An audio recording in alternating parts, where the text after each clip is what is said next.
Sometimes all a man has left is a toolbox, a tired smile and a promise to his daughter that things will get better even when he doesn't know how. When a struggling single father walks into a small-town cafe hoping to wash dishes, he meets a woman who doesn't ask for a resume. Instead, she asks him something far more unexpected. What follows is not just a story about second chances, but about quiet courage, the kindness of strangers and how healing often begins in the most ordinary places.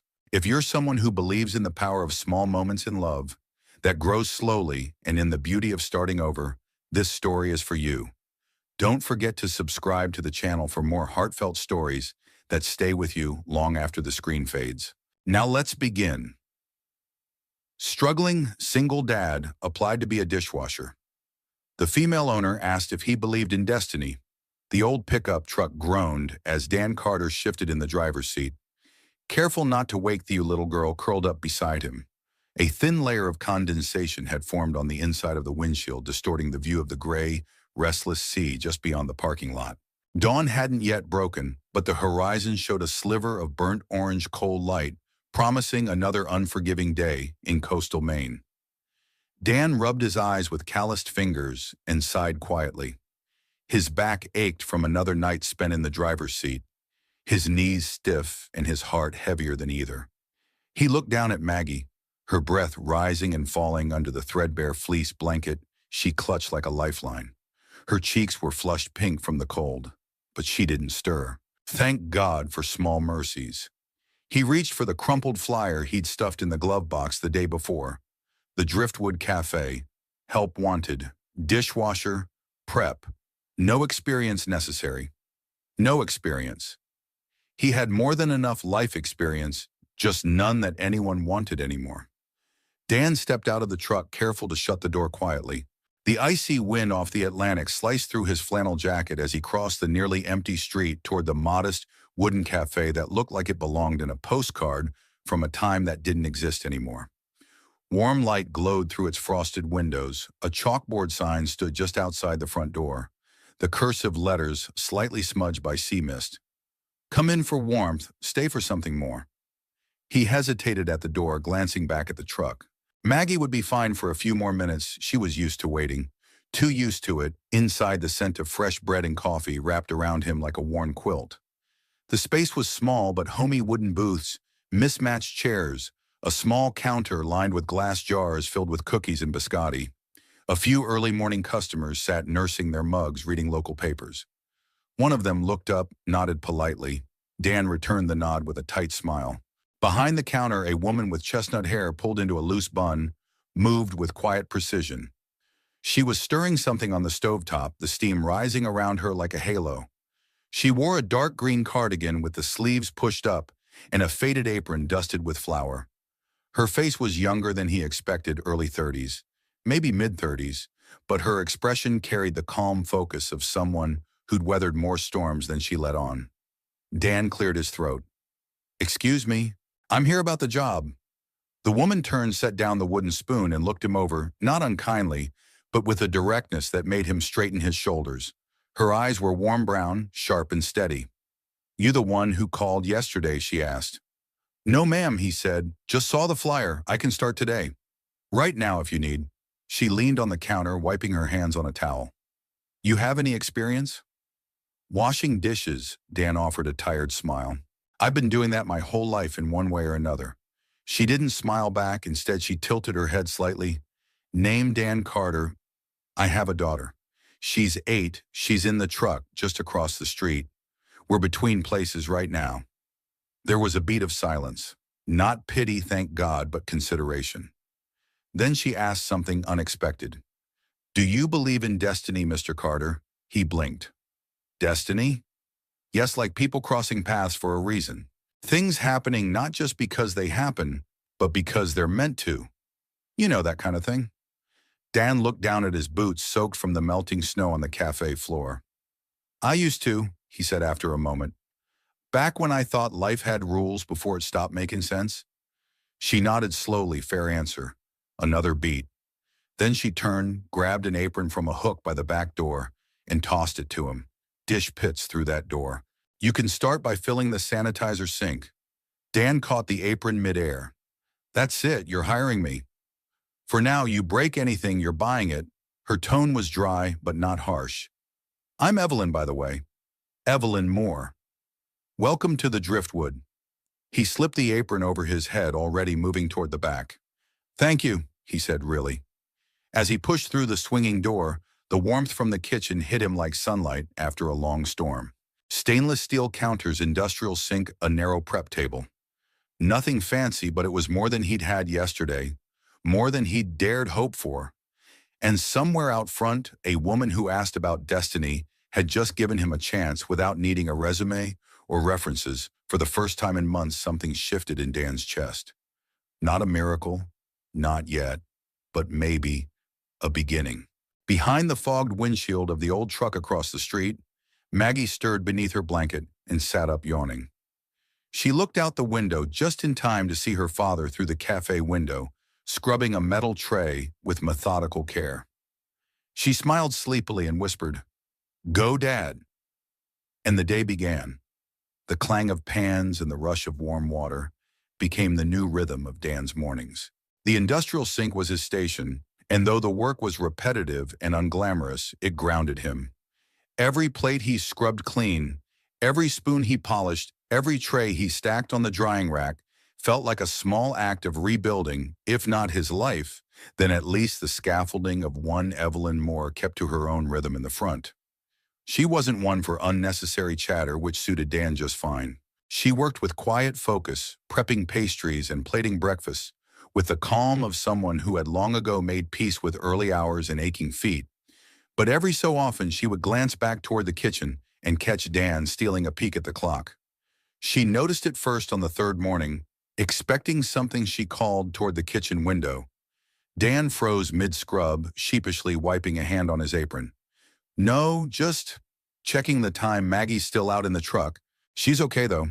Got her books and a sandwich. Evelyn stepped out from behind the counter, her brows drawing together just slightly. She walked to the front window and looked out across the narrow street. The old pickup sat with its windows slightly cracked and a paper bag propped on the dash. No movement. You leave her there every morning? She asked. Dan nodded, drying his hands on a towel. Just while I work, I check on her during breaks. There was no judgment in Evelyn's voice, only a quiet decision. Bring her in. There's a booth near the back. She can read color. Whatever, it's warmer than a truck seat. Dan hesitated. I don't want to disrupt the customers. It's not a courtroom. Dan, it's a cafe. People come here for coffee, comfort, and maybe a reminder that kindness still exists. He didn't know what to say to that. She nodded toward the door. Go on. 10 minutes later, Maggie was sitting at a corner booth with a hot chocolate topped with whipped cream and a sprinkle of cinnamon. Her coat was draped on the seat beside her boots, slightly muddy, a pencil in hand. She was drawing something on the back of a placemat. Evelyn leaned in, curious.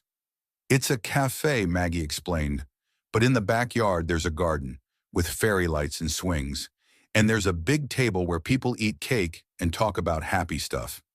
Evelyn smiled. Sounds like a place I'd like to visit. It's your cafe, Maggie said matter-of-factly. Never looking up, I'm just improving it. Dan, still in the kitchen, watched the exchange through the pass window. Something stirred in him, not quite jealousy, not quite hope. Just the strange sensation of seeing his daughter cared for by someone who didn't have to. The following days settled into a new rhythm.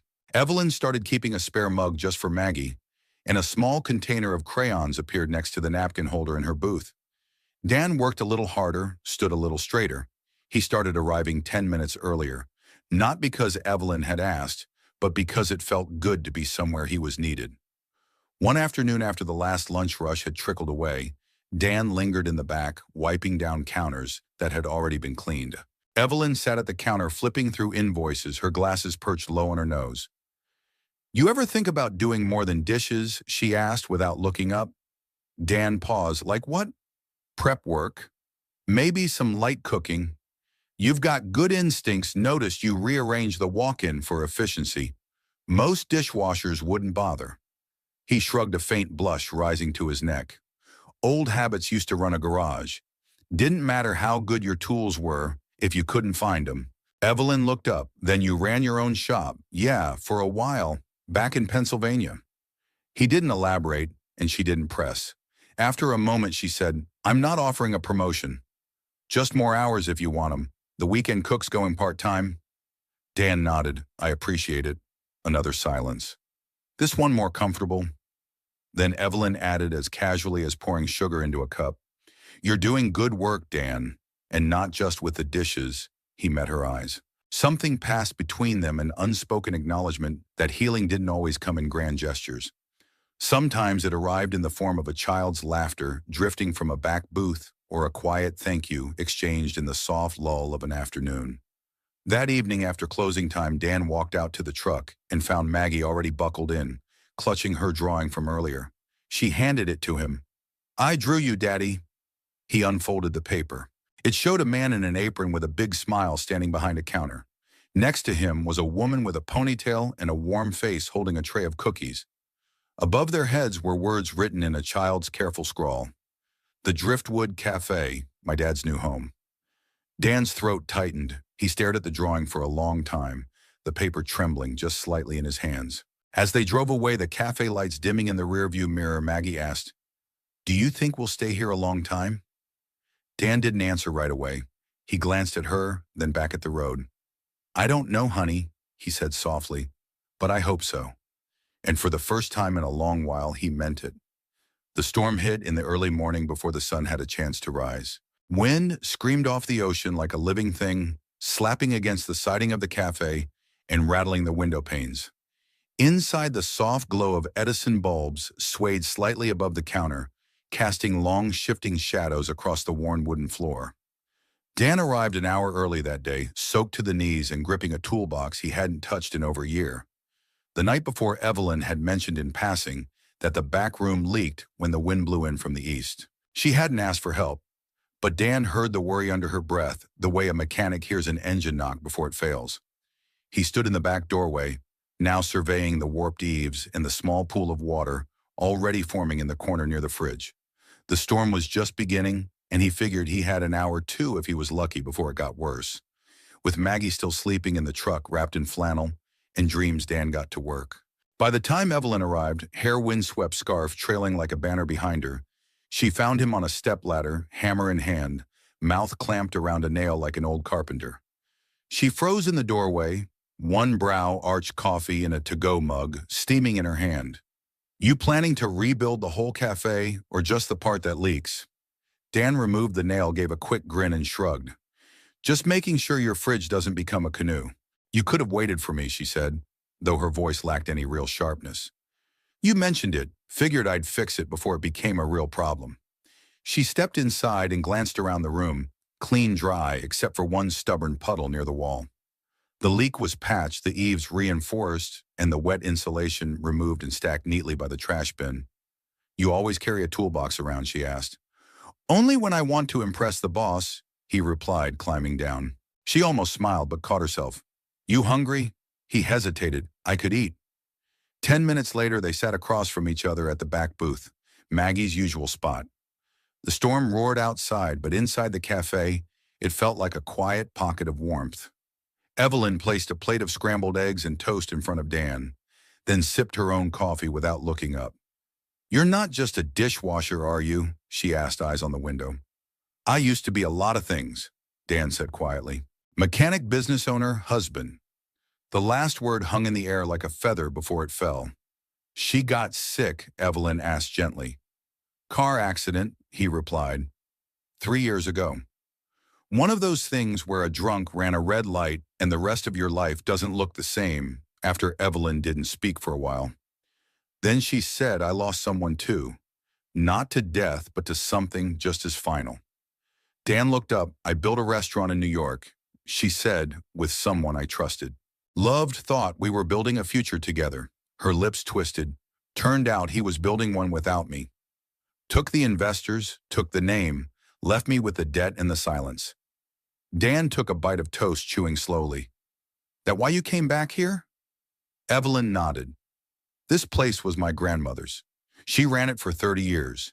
It sat empty after she passed. I didn't have anything left in the city, so I came back.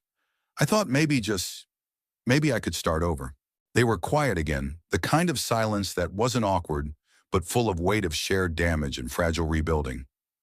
Outside, a shutter flapped violently against the window frame. Dan set his plate down and stood. You want me to check the front? She nodded. Top right corner, always comes loose in the wind. Dan moved with purpose, now grabbing his jacket and stepping out into the whipping gusts. Through the window, Evelyn watched as he climbed up onto the short awning, bare hands gripping the cold metal, fighting the storm like it owed him something. By the time he came back inside, soaked and grinning, Maggie was wide awake in her booth, clapping her hands as if she just watched a superhero land. You're gonna catch pneumonia, Evelyn scolded, tossing him a towel. Worth it, Dan said, drying his hair. Didn't want your customers flying out the windows. You're assuming I'll have any left after this storm, she muttered. Dan paused. You will. This place is more than coffee and muffins. People come here for something real. They just don't know it yet. Evelyn blinked, caught off guard. Later that afternoon, once the wind had quieted and the sun broke through the clouds in fractured gold, Evelyn stepped out back to find Dan rinsing tools by the spigot. She walked up, hands in her cardigan pockets. You ever think about fixing more than leaks and shutters? She asked. Dan raised an eyebrow. Like what? She nodded toward the back garden. That mess out there, I want to turn it into a sitting area. Maybe put in some planters' benches. But I need someone who knows how to build, not just dream. Dan followed her gaze. The backyard was overgrown, half-paved, and scattered with rusted garden chairs and chipped flower pots.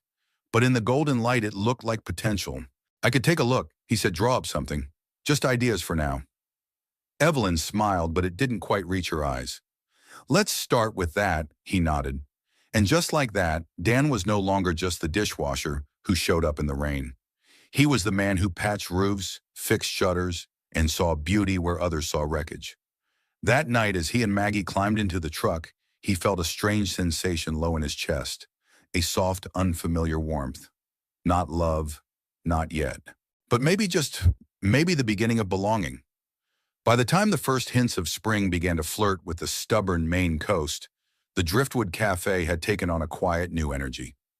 The worst of winter was behind them, but the memories lingered in peeling paint, water stains beneath the counter, and the smell of damp wood that no amount of coffee beans could fully cover. Still, there was a hopefulness in the way the early sun slanted through the windows and how the town folk lingered longer after their second cup of joe. Dan now worked 5 days a week, 3 in the kitchen, 2 out back, or fixing things Evelyn no longer needed to ask about. He had become something more than staff, though neither he nor Evelyn said it aloud. His hands still bore the grime of work, but they also carried a steadiness that everyone in the cafe quietly leaned on. And Maggie, now a familiar presence at the corner booth, had become a sort of mascot for the place. This particular morning, she sat curled up in her usual spot with a notebook open and a cup of cocoa steaming beside her. A plate of ginger cookies sat untouched, fresh out of the oven, courtesy of Evelyn, who discovered Maggie's love for anything spicy sweet. Evelyn passed by with a tray of cinnamon rolls and paused to glance at the page Maggie was scribbling on. Another drawing, she asked, smiling. No, Maggie said without looking up. It's a story. Oh, what about Maggie? Straightened proudly. It's about a girl who lives in a cafe with her dad. She draws pictures during the day, and at night the pictures come to life and dance on the walls. Evelyn chuckled, softly charmed. Sounds magical, it is, but she keeps it a secret because if people knew they might stop coming. That last line caught Evelyn by surprise. She crouched down beside the booth, her smile fading into something more tender. Why would they stop coming, sweetie? Maggie shrugged. People get scared of things they don't understand. Evelyn blinked at that. The girl was 8, but sometimes it was like she'd lived 2 lifetimes already. Dan emerged from the kitchen just then, wiping his hands on a towel. Mag's giving away the plot already, he asked. She's writing stories now? Evelyn said, standing. Of course she is. Dan gave his daughter a wink. She's got more imagination than the rest of us, combined. Maggie beamed. A few minutes later, with the morning rush winding down, Dan approached Evelyn as she restocked the display case with lemon bars and almond biscotti. Hey, he said, clearing his throat. I was wondering, I found a couple of old garden benches behind the shed. They're busted up, but I could probably sand them down, repaint them. Would make for decent seating out back. Evelyn glanced up. I thought we were still in the idea phase. Dan shrugged. Thought I'd move the ideas along. She gave a soft smile. Go for it. There was a pause, comfortable in its familiarity. Then Evelyn added, Dan, you know you're doing more than fixing wooden pipes around here, right? He looked at her, unsure how to respond. You're building something, she continued. Not just for me, for her, for yourself. Dan let the words settle before nodding. It feels good, he admitted. Like I've stopped holding my breath for the first time in a long while. That afternoon, after the cafe closed early for a supply run, Maggie lingered behind. Evelyn offered to watch her for an hour, while Dan ran to the hardware store. The girl was quiet at first, flipping through a book as Evelyn took inventory behind the counter. Eventually, Maggie wandered over and tugged gently at Evelyn's sleeve. Can I ask you something? Of course, Maggie hesitated. Do you miss your mom? Evelyn's hand froze over a clipboard. Mine died when I was really little, Maggie said quickly as if to soften the blow. I don't remember her much, but sometimes I think my dad misses her so hard, he forgets to say it. Evelyn sat on the nearest stool. I didn't lose my mom the way you did, but I do miss her. Every day, especially in here. She used to sit in the window seat with a crossword and scold me for using too much nutmeg. Maggie smiled. You do use a lot of nutmeg. Exactly, Evelyn said, smiling back. Maybe it's my way of keeping her around. Maggie climbed onto the stool beside her. I think when you love someone, they're always kind of here. Even when they're gone, Evelyn reached for the girl's hand and held it gently. You're a wise little soul. Maggie Carter. The bell above the door jingled and Dan stepped in, holding a bag of garden tools and a roll of wire fencing. He paused at the sight of his daughter sitting beside Evelyn. Both of them bathed in the soft golden hue of the afternoon light, their hands still loosely clasped. He didn't say anything at first, just set the bag down and watched. There was something fragile and beautiful about that moment, something he didn't want to disturb. Later that night, after they'd parked the truck by the beach and Maggie had fallen asleep in the back under her quilt, Dan stayed up a little longer, sketching on a notepad Evelyn had given him. He drew out plans for the garden seating area, but his mind wasn't entirely on measurements or wood grain. He kept thinking about the way Evelyn had looked at Maggie, the way she'd spoken to her, not like a stand-in for her mother, not like a customer's kid, but like someone who truly mattered. Someone she saw. The wind had died down and the stars blinked overhead, faint but insistent. Dan leaned back in the driver's seat, exhaled and looked toward the cafe down the road, its lights long since dimmed. There were still things he didn't know how to name, feelings he wasn't ready to untangle. But the ache in his chest was beginning to feel less like grief and more like something growing. He closed his notebook and whispered almost to himself, maybe we're not so lost after all. The week started with promise, brighter mornings, stronger coffee, and customers who lingered a little longer at the window tables Dan had finally finished sanding and painting two of the benches from the overgrown lot behind the cafe, and Maggie had begun decorating laminated table signs with hand-drawn flowers and cartoon muffins. Evelyn, though still guarded in her usual calm, had been humming under her breath during morning prep. A small sign of joy, almost imperceptible unless you were watching closely. Dan noticed the Driftwood Cafe felt alive again. But by Thursday, the spell broke. It started with Evelyn standing motionless behind the counter, her brows furrowed as she scrolled through her phone. Dan had just come in through the back with a bucket of garden tools when he spotted her. He was about to call out, but something in her posture made him pause. The stillness, the tension in her jaw. She turned the screen toward him, a glowing red badge on the cafe's online review profile. 1 star, Dan read the accompanying review aloud. Overpriced for what it is. Staff is inattentive. Found a hair in my scone. Won't be coming back. He glanced up. That's not true. Evelyn didn't respond. Her lips were pressed in a tight line, and her shoulders had gone rigid. He stepped closer. Who was it? Do you recognize the name? She shook her head. Just a first name and a blurry profile photo, could be anyone. But that doesn't matter, people see the stars. Not the details. Dan hated how calm her voice sounded. It was the kind of calm that came just before something cracked. Later that morning, the usual Thursday crowd thinned. The couple from the bookstore down the road didn't show. The three older ladies who played dominoes at the back booth didn't show. Even the young woman who worked across the street and always came in for a chai latte and Wi-Fi sat outside in her car for a few minutes before pulling away. By noon, the cafe was nearly empty. Evelyn didn't say anything. She kept moving, wiping counters that didn't need cleaning, rechecking inventory, restacking muffins and trays no one was touching. Dan tried to keep the energy up, making light jokes with Maggie tidying the garden seating area, even offering to run a lunch delivery to the hardware store. But the air was different now. Stagnant, disappointed. It was mid-afternoon when the final blow landed. "I need to show you something," Dan said quietly. Joining Evelyn at the prep counter, he held out the cafe's weekly expense report. Numbers highlighted, receipts clipped. "We've got 2 weeks before we hit the red," he said gently. "3 if we cut back on supplies." Evelyn didn't look at the paper. She stared at the sugar canister, unmoving. "I can loan some hours back." Dan offered. "I can pick up part-time work elsewhere. Maybe the gas station off Route 9. We'll get through this." Still she didn't speak. Then suddenly she turned and walked briskly toward the office door at the back of the cafe, disappearing inside. The door clicked shut behind her. Dan waited. A minute. 2. Then he heard it, the unmistakable sound of a quiet sob, muffled by a hand, or maybe a sleeve. It wasn't loud, but it was sharp, raw. The kind of sob someone releases only when the weight has become too much. He stood there for a moment, frozen.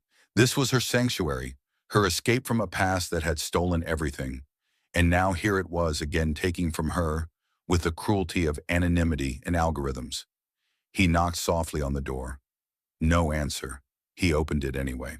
Evelyn was sitting on the floor beside the filing cabinet, legs pulled to her chest, forehead resting on her knees. When she looked up, her face was red, eyes glassy but dry. "I'm sorry," she said hoarsely. "I didn't mean for you to hear that." Dan didn't say anything right away. He sat down across from her on the floor, legs, outstretched arms resting on his knees. "I used to have days like this," he said after a while. "Back at my garage, days where no one came in. Or worse, when someone did come in just to scream at me for something I didn't do." She looked at him skeptical. "I'd sit in the back room with the lights off and convince myself I was a fraud, that I'd fooled everyone into thinking I was worth something." He paused, but then Maggie would come in wearing one of those ridiculous plastic tiara, holding a peanut butter sandwich, and say, "Daddy, can we fix stuff today?" And I'd remember someone still believed in me. Evelyn's face softened just slightly. Dan leaned forward.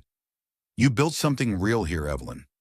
Not just a business, a community, the regulars, the kids who color at the booths, the truckers who call ahead for pie slices, that can't be undone by one bad review. Don't let this break you." Evelyn drew a shaky breath. "It's just, I've failed once before. Big, and I thought if this place went under, at least it would be on my terms. Not because of some stranger with a phone." Dan nodded. "Then let's fight back. Not with words, but with action." She looked at him, puzzled. "Let's trim the menu. Highlight the best sellers. Maggie and I can help repaint the outside this weekend. Make it look fresh. You've got a community here. They just need a reason to come back." Evelyn hesitated, and if they don't, Dan met her eyes. "Then we keep showing up anyway. You did that for me. Let me do that for you." The moment held quiet and true. Later that evening, after the sun had dipped into the ocean and the sky turned to ash, Dan and Evelyn stood outside the cafe with Maggie, who clutched a piece of paper in her hands. "What's that?" Evelyn asked. Maggie held it up, a sign drawn in careful block letters and decorated with smiling mugs and muffins. "We're still here. Come in for warmth. Leave with a smile." Evelyn knelt and wrapped her arms around the girl, and this time she cried without shame. The snow had returned, soft at first flurries, tracing lazy circles over the cafe's windows, but by mid-afternoon it had become serious, stacking in thick layers on rooftops and turning the narrow sidewalks of town into slushy obstacle courses. The Driftwood Cafe, which had been slowly regaining its steady rhythm, now faced the hush of an impending storm. Dan shoveled the walkway in front of the cafe with broad, deliberate strokes, his breath coming in clouds, the scrape of metal against concrete. Rhythmic and calming, Evelyn had closed early. Most businesses on the block had. By the time he finished, the street was nearly deserted. Quiet in that particular way, only snowstorms could bring muted intimate, like the world was holding its breath. Inside, Evelyn was wiping down the counter more slowly than usual, her movements unfocused. Maggie sat nearby, sketching what looked like a snowman made of muffins. "Forecast says we might lose power tonight," Evelyn said when Dan came back in stamping snow from his boots. "Winds picking up could hit 30 miles an hour after sunset."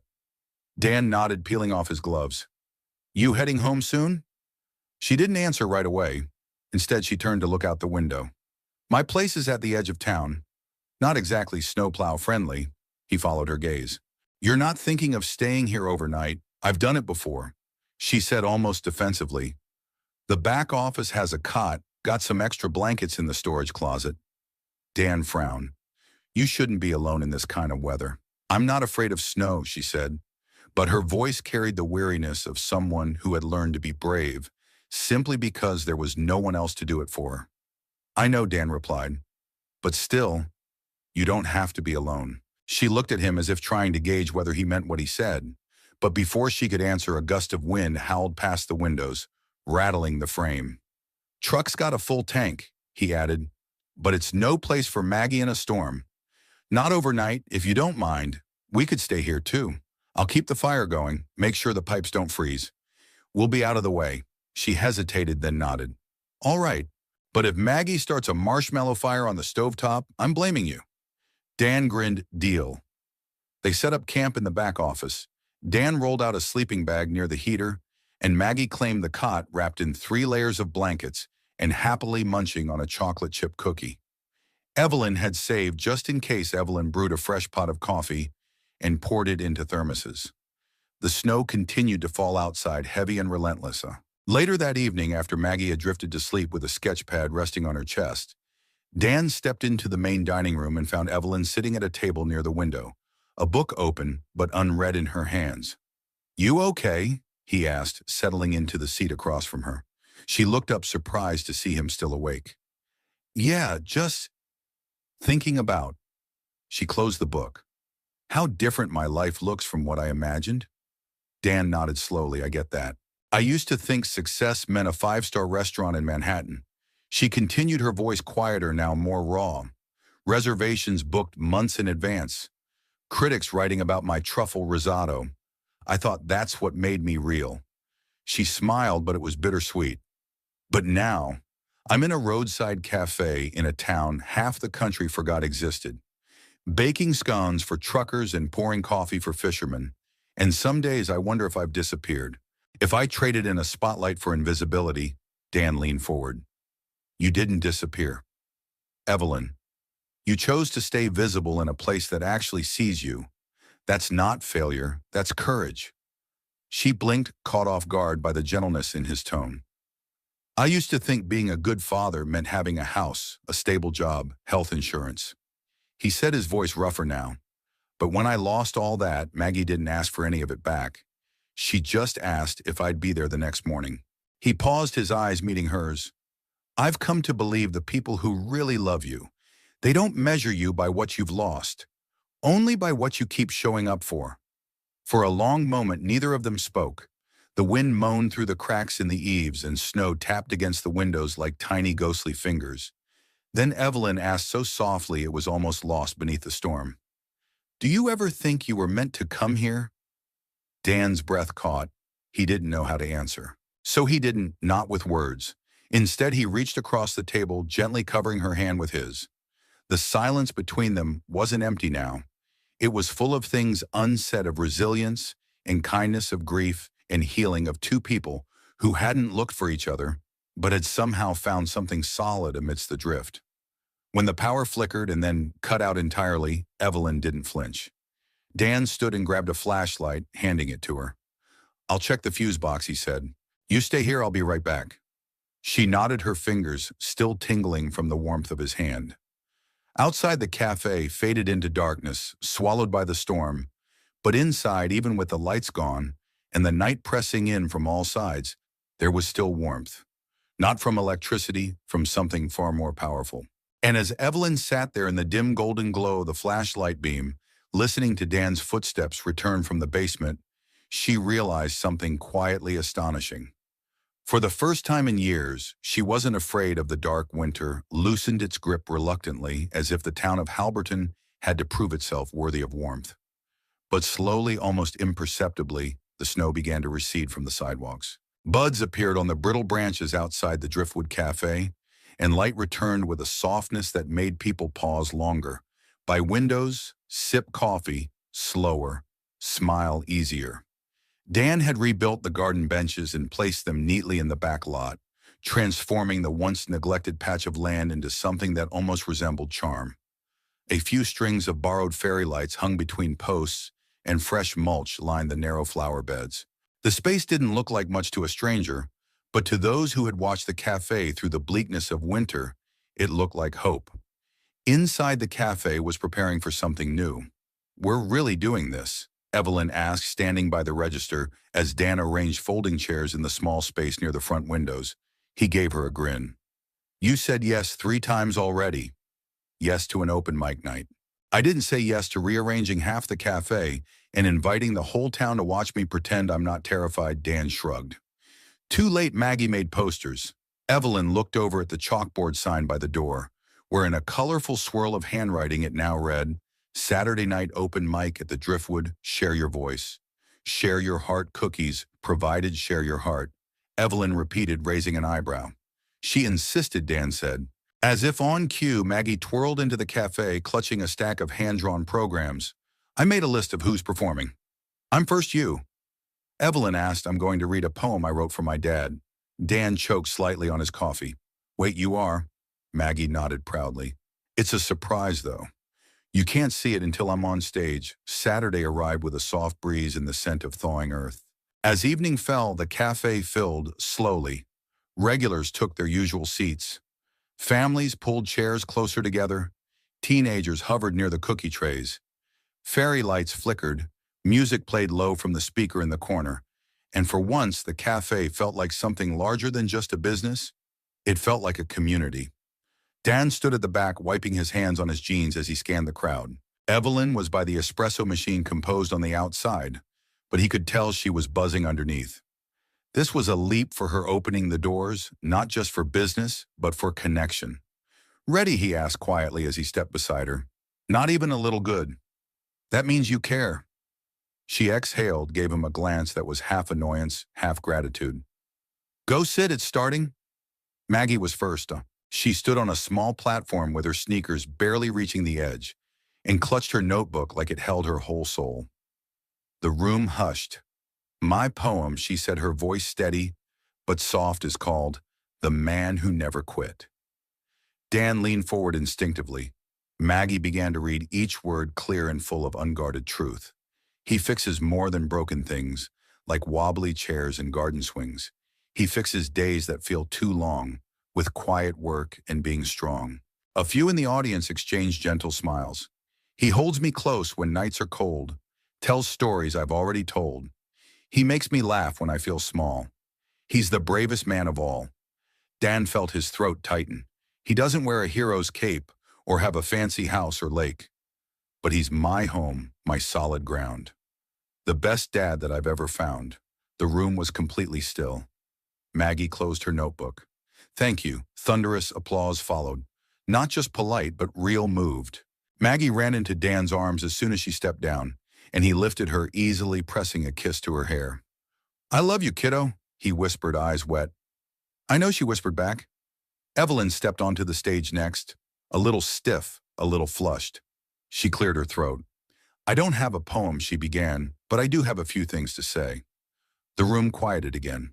"When I reopened this cafe, I told myself I was doing it for the business, to pay off debts, to reclaim something I lost.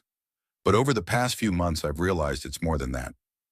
Her voice trembled slightly, but she held firm. "It's become a place where people come to feel seen, where kids draw on placemats, where cookies fix heartbreaks, where strangers leave a little less alone than they arrived." She looked at Dan then, "And I didn't build that alone."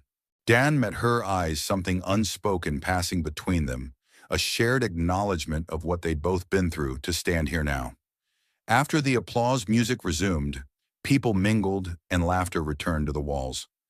Dan stepped outside for some air, only to find Evelyn joining him moments later. "You did good in there," he said. "You mean I didn't faint?" "That too." They stood side by side, the night quiet but full.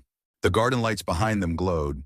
The breeze smelled of earth and early blossoms. Evelyn turned to him, voice lower now.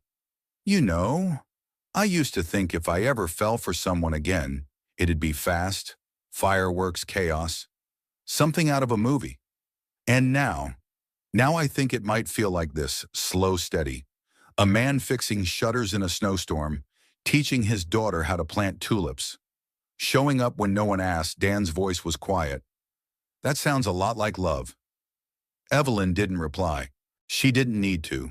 Instead, she reached for his hand, and he took it, no hesitation. In the distance inside the warm walls of the cafe, Maggie laughed. And just like that spring truly began, May arrived with a false promise of peace. For weeks, the weather had held steady sunlight, thick with golden warmth. The garden benches behind the Driftwood Cafe finally hosting quiet conversations over pie and lemonade. Dan had even planted a line of daffodils along the back fence with Maggie each bloom, standing like a little soldier announcing spring's full arrival. But as with most things that seemed too steady, the change came fast. It started with a sharp shift in the wind on a Wednesday afternoon. Dan noticed it first stepping outside to bring in the chalkboard sign, when the breeze tugged at it with more force than usual. The sky had gone from robin's egg blue to a flat steel gray in under an hour. Weather warnings crackled over the radio. Evelyn turned up the volume behind the counter, frowning as she listened. "Severe thunderstorm watch," she said almost to herself. 50-mile-an-hour gusts. Possible hail. Dan leaned against the counter. "You want to close early?" Evelyn hesitated. "We've got a dinner crowd tonight, someone's retirement party. They've already set up the back table." Dan glanced toward the rear of the cafe. Balloons, a homemade banner, and 3 generations of one family had just begun gathering. He nodded.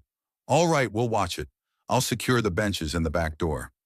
As the evening wore on, the wind escalated. It howled like something feral around the corners of the building, slamming against the windows in angry bursts. The party carried on, though more subdued than planned. Cake slices passed a little quicker. Conversations lowered beneath the distant rumble of approaching thunder. Dan checked the roofline 3 times, climbed onto the porch to tighten down the awning, and moved Evelyn's herb planters inside. He double-bolted the back entrance. But by the time the final guests said their goodbyes, lightning had begun to split the sky with terrifying regularity. "Go home, Dan," Evelyn said, wiping sweat from her brow. "Take Maggie, I'll lock up." Dan shook his head. "I'll wait it out here. Truck's not safe in this kind of wind, and Maggie's already asleep in the back. I can manage. I'm not worried about the cafe," he said gently. "I'm worried about you." Evelyn looked at him for a long moment. The truth sat between them, wordless but known. The storm hit full force just after midnight. A deafening crack split the air, followed by a thunderous crash. Dan jumped from the cot in the back, heart in his throat. Evelyn, already half-dressed in her cardigan, met him in the hallway. "The porch," she said breathlessly. "It's gone." They raced through the front door and stopped cold. Where there had once been the small covered porch with its handmade sign and flower boxes, now only debris. The awning had collapsed, shards of wood scattered across the sidewalk. One of the window panes had cracked. A section of the roof had peeled upward like a flipped page in a forgotten book. Evelyn covered her mouth. Dan stepped forward, barefoot, standing ankle-deep in wind-blown leaves and splinters. He turned back toward her. "You okay?" She nodded, but her eyes shimmered. "It's not the damage," she whispered. "It's the feeling." "What feeling?" "Like I've seen this before." The moment something starts to grow, something always tears it apart. Dan walked to her, slowly brushed wind-tangled strands of hair behind her ear. "You haven't failed," he said. "This storm didn't come for you. It just came, and we're still standing." She looked at him, her face drawn and pale. "You said, 'we,'" she murmured. Dan gave a tired smile. "We rebuilt the garden, we fixed the roof, we made it through winter.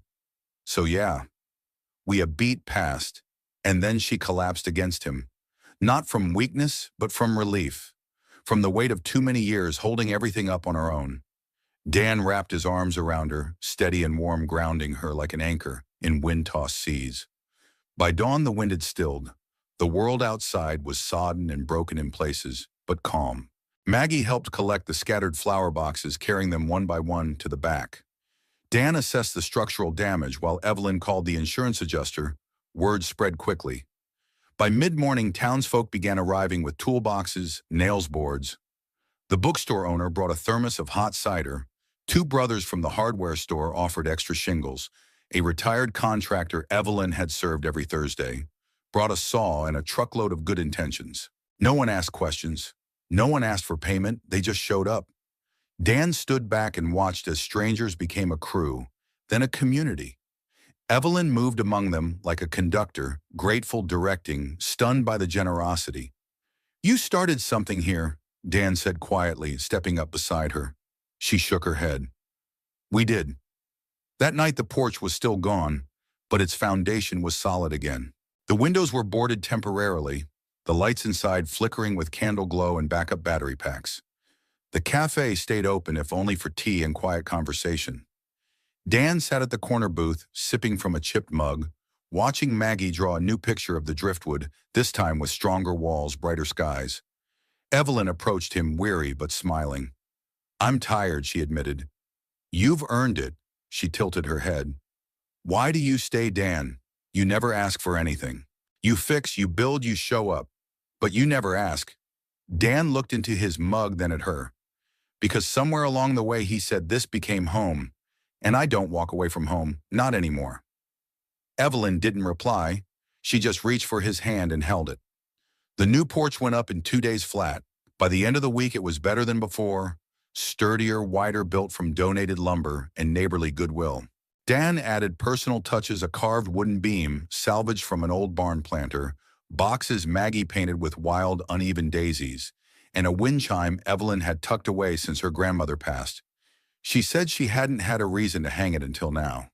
"It sounds like hope," Maggie said when it rang for the first time.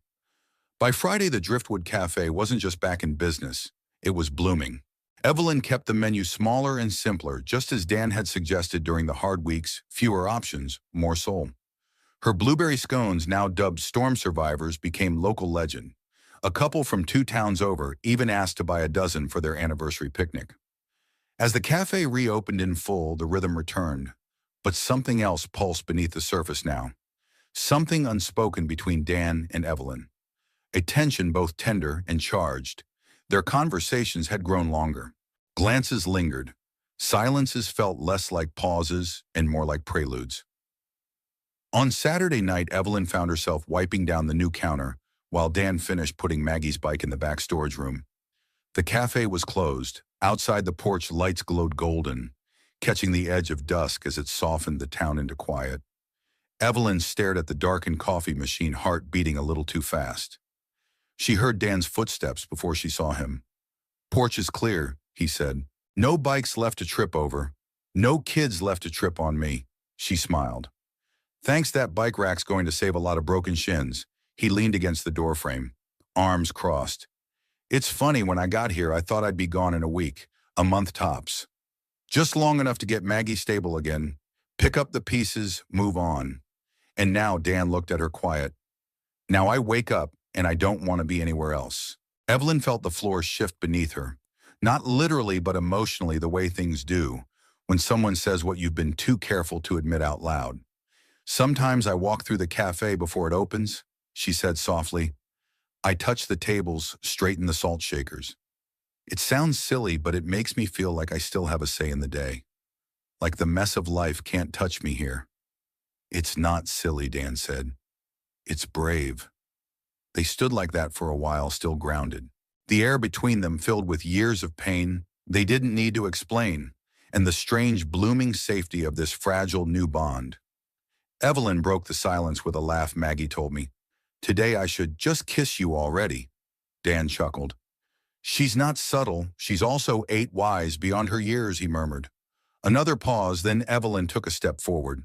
The space between them disappeared in a breath. Dan didn't move. He didn't need to. "I'm scared," she admitted, voice trembling. Of doing this wrong, of needing too much. Dan raised a hand and gently tucked a strand of hair behind her ear. I'm scared too, he said. But being scared doesn't mean we're not ready, just means we care. And then slow, natural, inevitable. He kissed her. It wasn't dramatic.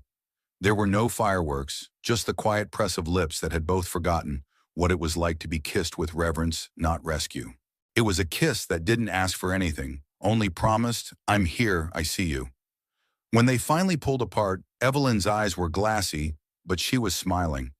I don't want this to be a mistake, she whispered. Dan touched her cheek. Then let's make it real. One day at a time. Behind them, the wind chimes swayed in the soft evening breeze, filling the porch with a delicate tinkling music.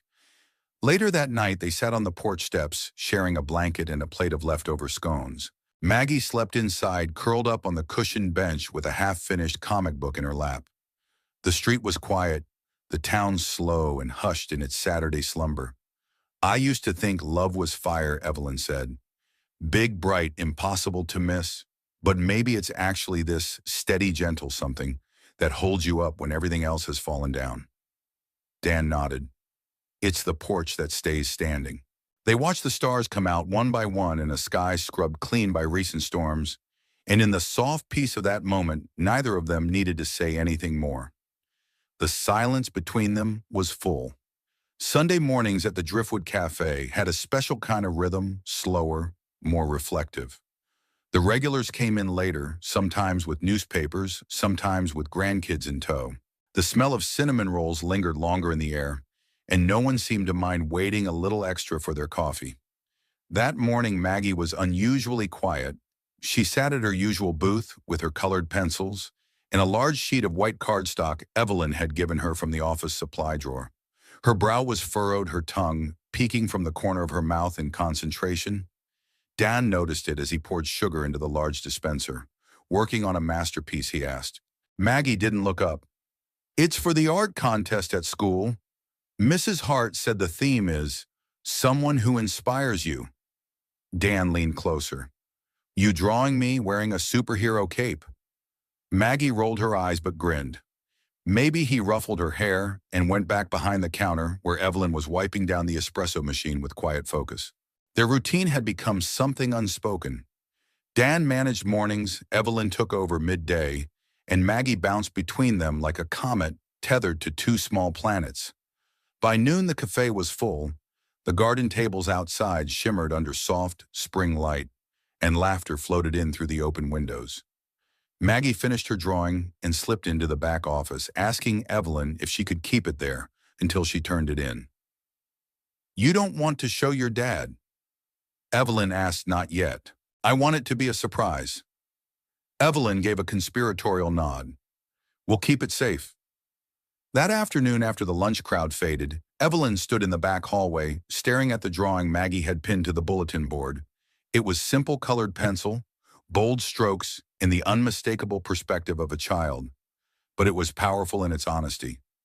The image showed the cafe's new porch. Standing at the center was Dan holding a hammer in one hand and a cup of coffee in the other. Beside him, Evelyn stood with her apron tied crookedly, smiling. In the foreground, Maggie sat cross-legged, drawing above them, written in Maggie's careful handwriting. My dad and Ms. Evelyn. They fix things.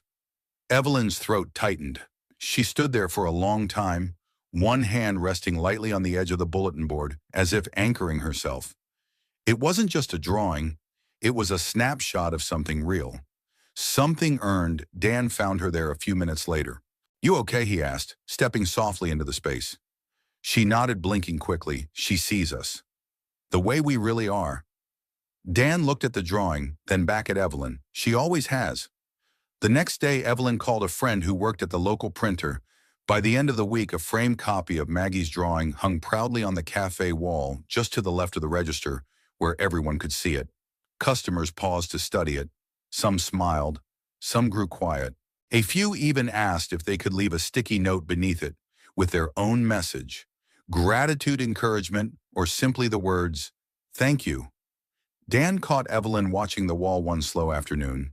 She was standing there with a dish towel in hand, unmoving, just staring at the cluster of handwritten notes that had appeared beneath the drawing. "You've built something more than a business," he said, his voice low. "You know that, right?" She turned to look at him. "No, we built it." He smiled. That evening, a light rain tapped against the cafe windows. Maggie was curled up in the reading nook, asleep with a library book resting on her chest. Evelyn and Dan sat at one of the front tables. The lights dimmed, the doors locked. "You ever think we got lucky?" she asked suddenly. Dan sipped his tea. "I think we worked hard. I think we kept showing up, and yeah, maybe luck played its part." She studied him across the table. "Sometimes I forget what life felt like before all this. Before the cafe became a place where I stopped pretending I was fine." He reached across and took her hand.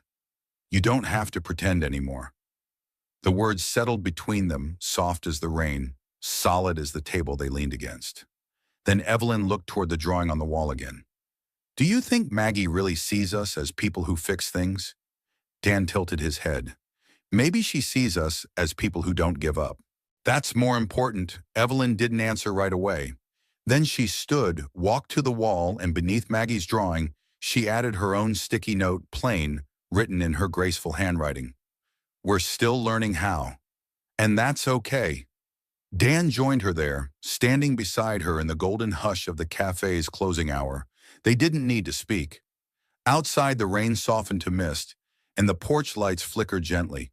Inside, surrounded by pictures, notes, and the scent of cinnamon and fresh hope, they stood together.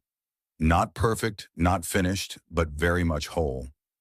The Halberton Spring Fair arrived with the first true warmth of the season. Sunlight bold and unfiltered music floating from loudspeakers strung across Main Street, and booths blooming like wildflowers along every sidewalk. The Driftwood Cafe closed early that Saturday, not for lack of business, but because Evelyn had finally allowed Dan to convince her they belonged among the crowd. Not just behind their counter, Maggie had been rehearsing her part in the school's poetry showcase for weeks. She was slated to perform mid-afternoon right after the mayor's dog walking contest and just before the community bake-off judging. Evelyn stood backstage, if one could call the raised platform near the library, a stage adjusting Maggie's collar, brushing crumbs from her cheek. "You nervous?" she asked. Maggie shook her head. "Not really. It's not as scary as open mic night, and Dad's here." Dan, standing nearby with a juice box in one hand and his phone camera at the ready, winked at his daughter. "Break a leg." Maggie walked out into the bright sunlight like she'd done it 100 times before. Her voice was clear, her words thoughtful, her gaze steady. Dan barely breathed, but it wasn't Maggie's poem that became the talk of the afternoon. It was what happened next, after Maggie took her bow and the applause faded. The announcer tapped the mic awkwardly. "We have one more speaker," he said, Mr. Dan Carter, who I think has a few words to share. Dan turned sharply to Evelyn.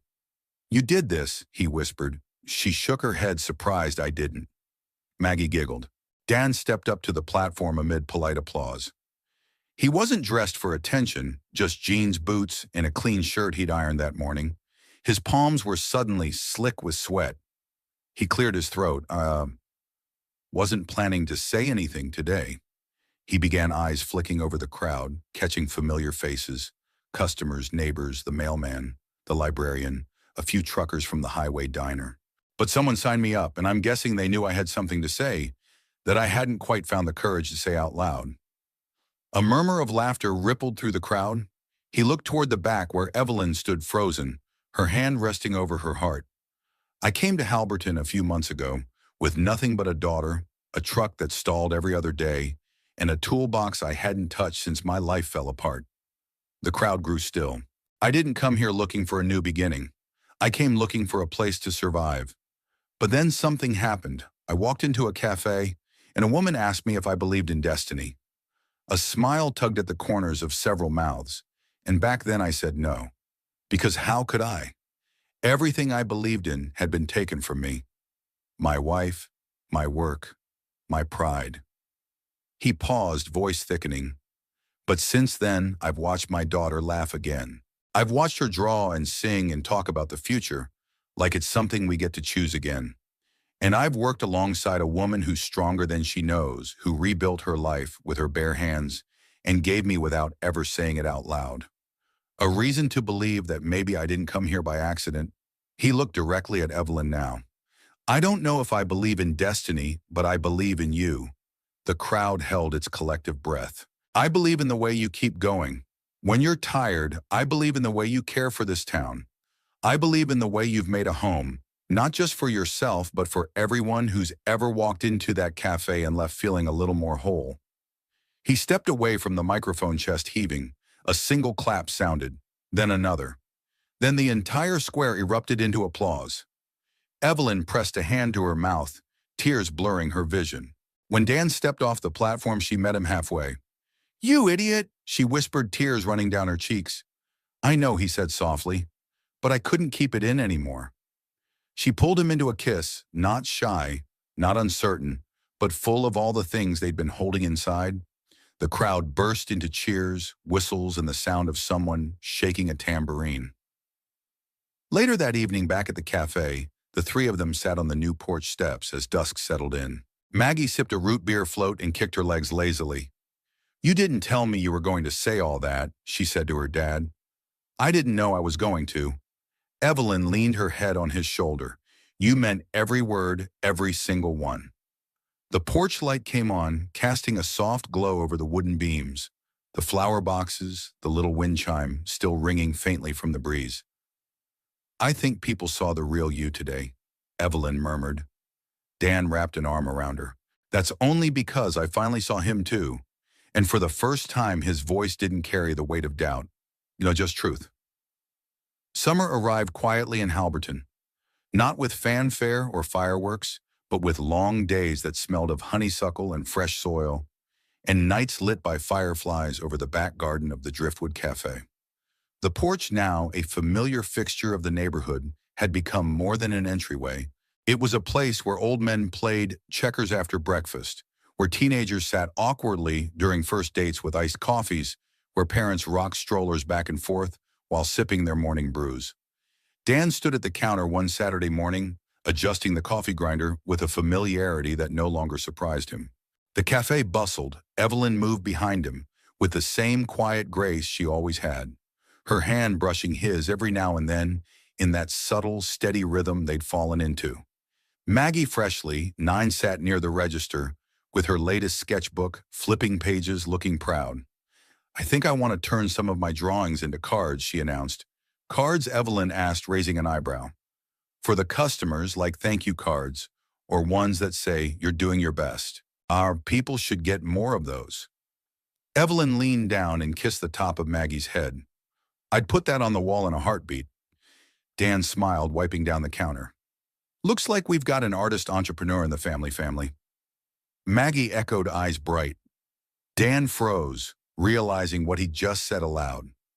Evelyn didn't say anything for a moment. Then she slipped her hand into his and squeezed gently. "Sounds right," she said softly. That evening, after the cafe had closed and the lanterns in the garden glowed against the soft navy sky, they sat outside, just the three of them. Maggie lay in the grass, naming the constellations she could remember. Dan sat beside Evelyn on the bench he'd built months ago, her head resting on his shoulder. "I used to think life had to be big to mean something." Evelyn said that you had to make headlines or open a Michelin-starred restaurant or prove something to someone. Dan looked out across the garden where the wildflowers Maggie had helped plant were now in full bloom. And now he asked. Now she said, her voice warm. "I think if you can create one small place in the world where people feel safe, where they feel loved and seen, that's more than enough." Dan wrapped an arm around her shoulders. "We've got that right here." She nodded, "And I don't want to run from it anymore. I don't want to plan the next thing. I just want to be here with you." With her. With this, Dan smiled. "Then let's stay, choose it. Not because we have no other options, but because this us is worth choosing." Evelyn blinked quickly. The air between them, warm and thick with late summer softness, held the weight of something beautiful, unshakable. Inside the cafe, the wind chime at the window caught a breeze and rang gently, a sound that had become, over time, less of a decoration and more of a signal. A heartbeat. Maggie sat up and pointed to the sky. "There's Orion." "That's a winter constellation," Dan said, laughing. "Maybe he's early." She shrugged.